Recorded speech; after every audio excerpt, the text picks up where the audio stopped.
Bismillahirrahmanirrahim. Assalamualaikum warahmatullahi wabarakatuh. Saya wakil daripada ahli kumpulan saya yang terdiri kepada 4 orang ahli kumpulan. Yang pertama saya Nur Faiz Fakrul bin Marhum. Yang kedua Muhammad Afif bin Aziman. Yang ketiga Raja Muhammad Iqbal bin Raja Isamuddin. Yang keempat Muhammad Amirul bin Azman. Saya akan menerangkan tentang pengenalan ini. Rukun negara diisytiharkan pada 31 Ogos 1970 sempena ulang tahun kemerdekaan Malaysia ke-13 oleh Yang di-Pertuan Agong Almarhum Tuanku Ismail Nasiruddin Shah Ibni Almarhum Sultan Zainal Abidin. Rukun negara diperkenalkan berikut peristiwa 13 Mei 1969 yang mengganggu-gugat perpaduan etnik di Malaysia. Tragedi 13 Mei 1969 berpunca daripada kempen pilihan raya yang menimbulkan isu perkauman sensitif. Seperti diperkatakan Tun Tan Siew Sin, pilihan raya membuktikan cara paling mudah untuk memancing undi adalah dengan mengapi-apikan isu perkauman. Keistimewaan diberikan kepada Melayu juga mengakibatkan etnik lain terasa dianaktirikan dan peluang ekonomi mereka terancam. Ini menjelaskan ketidakpuashati dalam kalangan rakyat mengenai kedudukan istimewa orang Melayu, Islam, bahasa Melayu, institusi beraja dan kewarganegaraan sehingga menimbulkan konflik berpanjangan jika tidak ditangani dengan baik. Rukun negara dibentuk dengan tujuan utama iaitu membentuk perpaduan kukuh dalam kalangan rakyat dan menjadi identiti rakyat Malaysia. Antara matlamat rukun negara ialah mewujudkan masyarakat Malaysia ke arah mencapai perpaduan lebih erat dalam kalangan seluruh masyarakat. Bagi mencapai matlamat ini digariskan 5 prinsip rukun negara yang perlu difahami dan dihayati setiap lapisan masyarakat. Satu daripadanya adalah keluhuran perlembagaan. Keluhuran perlembagaan bermaksud setiap rakyat perlu dan wajar menerima perlembagaan adalah sumber undang-undang tertinggi dan setiap individu perlu mematuhi keluhurannya. Perlembagaan adalah sumber rujukan tertinggi bagi segala hal berkaitan sistem pemerintahan, perundangan, kedudukan dan hak sosioekonomi rakyat. Peranannya untuk memberi perlindungan kepada setiap rakyat mengenai hak dan keistimewaan mereka sebagai warga negara. Setiap warga negara Malaysia dikehendaki menghormati, menghargai dan memahami maksud serta kandungan dan latar belakang sejarah pembentukan Perlembagaan Persekutuan. Perlembagaan Persekutuan digubal berasaskan kesepakatan semua kaum dan semua pihak di negara ini yang dikenali sebagai kontrak sosial. Menerusi kontrak sosial ini, orang bukan Melayu diberikan hak kewarganegaraan yang longgar berasaskan prinsip jus soli. Orang Melayu pula diperuntukkan dalam perlembagaan mengenai agama Islam sebagai agama persekutuan, bahasa Melayu sebagai bahasa kebangsaan dan kedudukan istimewa orang Melayu serta kedudukan Raja-Raja Melayu atau apa yang dipanggil sebagai tiang seri dalam perlembagaan. Penggunaan istilah tiang seri perlembagaan lebih tepat dan wajar kerana isu agama Islam, kedudukan istimewa orang Melayu dan bahasa Melayu sering menjadi konflik dalam masyarakat. Ia menggambarkan pentingnya perkara ini dihayati supaya tidak timbul sebarang pertikaian dalam pelbagai etnik di Malaysia dan berbezanya perkara ini dengan perlembagaan yang ada di negara lain.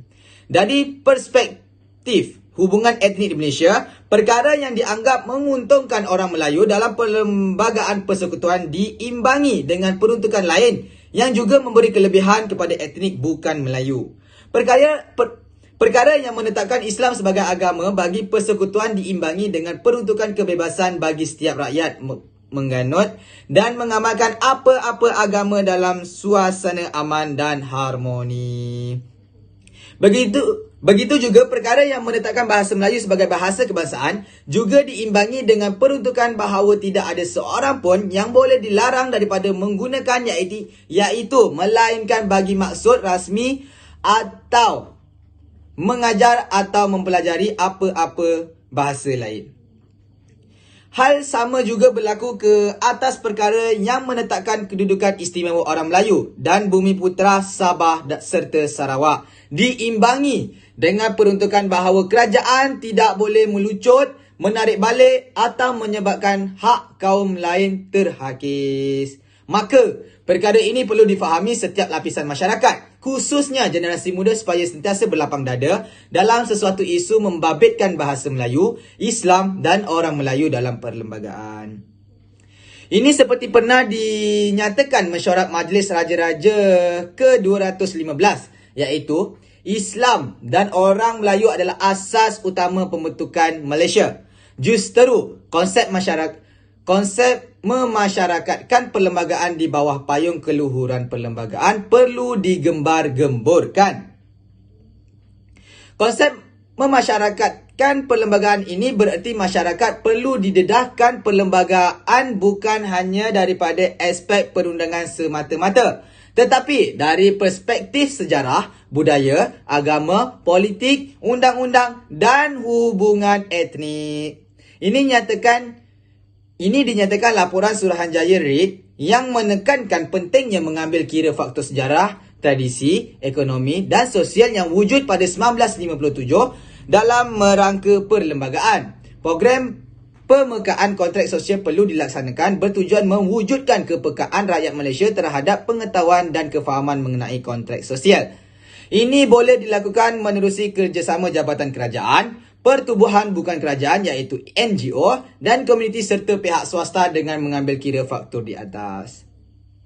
Untuk itu, penekanan perlu diberikan kepada rasional kenapa sesuatu peruntukan itu termakbul dalam perlembagaan. Penekanan kepada rasional sesuatu perkara itu lebih menyebabkan masyarakat mudah menerima kerana masyarakat sekarang lebih terdedah dengan sesuatu isu melalui media sosial dan mempunyai pemikiran yang kritis dan terbuka terhadap sesuatu isu. Tuntasnya, rakyat perlu bersama-sama menghayati maksud keluhuran perlembagaan sebagai asas perpaduan dan pembinaan negara bangsa di Malaysia. Seterusnya kita bincang tentang permasalahan kajian berkenaan dengan tajuk keberkesanan rukun negara dalam memastikan perpaduan dapat dicapai dalam sesebuah negara merdeka. Terdapat 3 permasalahan dalam kajian ini. Permasalahan yang pertama ialah bagaimana untuk melahirkan semangat patriotisme terhadap rakyat Malaysia pada masa kini. Patriotisme adalah satu sentimen nasional yang menekankan kepada aspek kesetiaan dan kecintaan yang mendalam kepada negara. Mempertahankan kedaulatan negara dan kesanggupan untuk berjuang menggadai nyawa demi negara memperlihatkan tahap patriotisme tertinggi yang wujud dalam diri seorang warga negara. Semangat patriotisme yang tinggi sangat penting bagi setiap rakyat dalam sebuah negara yang merdeka. Kemerdekaan yang dicapai sesebuah negara adalah berbeza antara satu sama lain dan biasanya ia bukanlah sesuatu yang mudah. Justeru, kecintaan yang mendalam kepada negara adalah asas utama untuk memastikan negara terus bebas dan merdeka dari sebarang bentuk penjajahan. Persoalan kedua yang ingin dijawab dalam kajian ini adalah mengapa kita perlu menerapkan semangat rukun negara terhadap rakyat Malaysia? Rukun negara diisytiharkan pada 31 Ogos 1970 oleh Yang di-Pertuan Agong Almarhum Tuanku Ismail Nasiruddin Shah sempena ulang tahun kemerdekaan Malaysia ke-13. Ia dibentuk dalam usaha mewujudkan perpaduan kukuh dalam kalangan masyarakat berbilang bangsa. Diperkenalkan susulan peristiwa 13 Mei 1969 yang melemahkan hubungan kaum di Malaysia. Prinsip dalam rukun negara jelas kunci kepada keharmonian dan perpaduan kaum demi kestabilan Malaysia. Bertujuan menyemai nilai murni dalam kalangan masyarakat, nilai keagamaan, kesetiaan kepada raja dan negara, kepatuhan kepada perlembagaan dan undang-undang serta masyarakat yang sopan dan bertata susila. Persoalan yang terakhir ialah pada usia berapakah yang perlu menerapkan nilai rukun negara dalam diri masing-masing. Rukun negara dibentuk dengan hasrat menjadi ideologi dan sendaran kepada pembentukan sebuah negara bangsa yang berpegang teguh kepada 5 cita-cita dan prinsipnya. Namun, setelah lebih 4 dekad ia diisytihar, rukun negara seakan dilihat masih tidak mencapai matlamatnya. Malah, peranannya masih tidak jelas pada sebahagian besar rakyat Malaysia. Jelasnya, walaupun aktiviti lafaz Iqra masih diwajibkan di sekolah-sekolah dan jabatan-jabatan kerajaan misalnya, ia masih tidak mampu meninggalkan kesan mendalam dalam hati dan sanubari. Okey, kita terus kepada objektif kajian. Berdasarkan persoalan, kajian ini menyatakan beberapa objektif. Objektif kajian adalah yang pertama, menjelaskan cara untuk melahirkan semangat patriotism terhadap rakyat Malaysia pada masa kini. Yang kedua ialah menyatakan sebab untuk menerapkan semangat rukun negara terhadap rakyat Malaysia. Yang terakhir sekali, meneliti peringkat umur untuk menerapkan nilai rukun negara dalam diri masing-masing. Assalamualaikum warahmatullahi wabarakatuh. Saya Amirul dan saya akan membentangkan tentang metodologi kajian. Bagi mendapatkan maklumat dan fakta yang diperlukan bagi menjalankan tugasan ini, kami telah menggunakan beberapa kaedah yang kami rasakan senang untuk kami lakukan, yang juga akan memperoleh maklumat dengan banyak. Yang pertama, membuat rujukan. Kami telah pergi ke laman web dan kami juga menggunakan beberapa jenis rujukan untuk mencari fakta dan maklumat yang berkenaan. Kami telah merujuk buku, ensiklopedia, surat khabar dan jurnal bagi memenuhi tugas hasil kajian ini. Yang kedua, melayari internet. Kami menggunakan internet untuk mencari semua maklumat yang lebih memudahkan kerja kajian tentang keberkesanan rukun negara. Kami telah membuat rujukan tentang prinsip-prinsip rukun negara dengan membuka beberapa laman web di internet. Banyak maklumat yang kami perolehi daripada kaedah ini. Yang seterusnya, skop kajian. Kajian ini telah meliputi beberapa skop di dalam tajuk keberkesanan rukun negara, iaitu skop aspek dan perwatakan. Dari segi skop aspek, pengkaji memilih untuk membuat pengkajian mengenai rukun negara sebagai asas bina jati bangsa dalam kalangan orang muda kini. Penelitian juga akan difokuskan kepada bentuk jati diri yang diberikan oleh kerajaan untuk rakyat, terutamanya di kalangan anak muda. Ada rungutan bahawa generasi muda kini umumnya kurang memiliki perwatakan nasional yang dapat mempamerkan kepribadian mereka sebagai warga negara Malaysia, baik ketika berada di dalam maupun luar negara. Melalui identiti nasional kita yang dapat diselahkan dengan cepat lagi mudah. Sehubungan ini, rukun negara yang mula diperkenalkan pada 31 Ogos 1970 sebagai peranti sosio budaya mengenai kehidupan rakyat Malaysia yang berkongsi sejarah negara, tradisi dan nilai timur sepunya, bahasa kebangsaan dan aspirasi yang sama. Tidak pun dimanfaatkan sepenuhnya, ia lebih banyak dihafal untuk mengingati sejumlah prinsip di dalamnya. Tidak pernah dilaksanakan dalam bentuk serius melalui penghayatan yang rinci untuk menunjukkan bukan sahaja kepentingannya, tetapi kemuliaannya dalam pembentukan negara bangsa kita. Skop kajian kedua ialah mengenai perwatakan nasional. Perwatakan nasional yang disyorkan oleh anda seperti Perdana Menteri mahu rukun negara menjadi agenda teras kerajaan. Kembali hayati falsafah perkasakan rukun negara dan rukun negara manifesto perpaduan. Masih tidak terlambat untuk langsung kita mengangkatnya semula untuk digambling bagi tujuan pemupukan perwatakan nasional dalam kalangan rakyat Malaysia, khususnya generasi muda. Melalui rukun negara ini, dengan menggunakan pelbagai cara untuk dan bentuk hasil inovasi dan kreativiti kita, satu pemikiran dan kelakuan sepunya diyakini dapat diwujudkan untuk memperlihatkan unsur perkongsian perasaan kenegaraan yang sama oleh seluruh rakyat Malaysia. Sekian, terima kasih.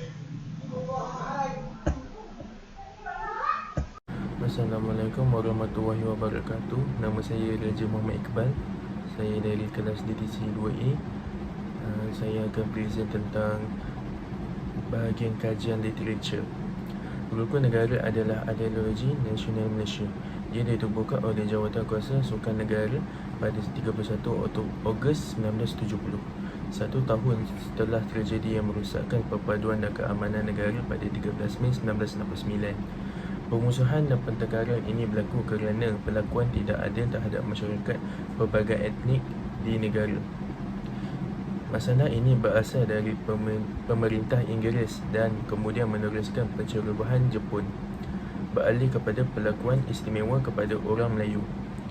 Rukun negara telah diisytiharkan oleh Yang di-Pertuan Agong pada keempat pada 31 Ogos sepenuh ulang tahun kemerdekaan yang ke-13. Setiap warga negara Malaysia mestilah menjadikan rukun negara sebagai teras dan landasan hidup masyarakat. Kepercayaan kepada Tuhan. Agama dijadikan pegangan utama rakyat Malaysia kerana ketiadaan agama boleh meruntuhkan kepribadian seseorang, sesuatu bangsa dan juga negara. Pegangan yang kukuh terhad agama kan dapat menahan seseorang itu daripada melakukan jenayah dan juga kejahatan. Yang kedua, kesetiaan kepada raja dan negara. Malaysia mengamalkan sistem demokrasi berparlimen dan raja berperlembagaan dengan Seri Paduka Baginda Yang di-Pertuan Agong sebagai ketua negara, dan sistem beraja juga diamalkan di setiap negeri. Yang di-Pertuan Agong bagi negeri-negeri yang tidak beraja. Yang ketiga, keluhuran perlembagaan. Prinsip ini menekankan perlunya rakyat menerima, mematuhi dan mempertahankan keluhuran dan kemuliaan perlembagaan negara. Perlembagaan negara adalah sumber perundangan yang tertinggi. Yang keempat, kedaulatan undang-undang. Keadilan diasaskan atas kedaulatan undang-undang di mana setiap rakyat sama tarafnya di sisi undang-undang negara. Yang terakhir sekali, kesopanan dan kesusilaan. Prinsip kesopanan dan kesusilaan ini bertujuan untuk membentuk warga negara yang bersopan santun dan bersusila. Okey, saya akan membentangkan pembahagian bab pula. Rakyat Malaysia pada masa kini harus menghidupkan kembali semangat yang digaris oleh prinsip rukun negara bagi memperkukuhkan lagi keharmonian yang terbina di antara kaum agar tidak tergelincir kerana sekiranya ikatan perpaduan tidak kukuh, kerana bila-bila masa sahaja peristiwa seumpama 13 Mei 1969 akan berulang kembali. Antara langkah yang telah diambil oleh pihak Jabatan Perpaduan Rakyat, Jabatan Perdana Menteri dengan menubuhkan kelab rukun negara bagi peringkat persekolahan, dan rukun negara adalah bagi peringkat mahasiswa yang bertujuan untuk menghidupkan penghayatan rukun negara di kalangan generasi muda. Selain itu, konsep Malaysia yang membawa keinginan untuk memperkukuhkan hubungan kaum untuk memastikan rakyat Malaysia dapat membina perpaduan yang lebih erat sesuai dengan kehendak prinsip nasional. Yang ketiga, bersyukur dengan keamanan dan perpaduan yang kita kecapi selama ini. Betapa untungnya rakyat Malaysia yang hidup dan dalam keadaan aman dan damai berbanding dengan negara-negara lain, dan betapa sesaranya mereka di negara sendiri terpaksa hidup dalam kelaparan, ketakutan, kesengsaraan dan kehinaan. Okey, itu saja daripada saya. Terima kasih.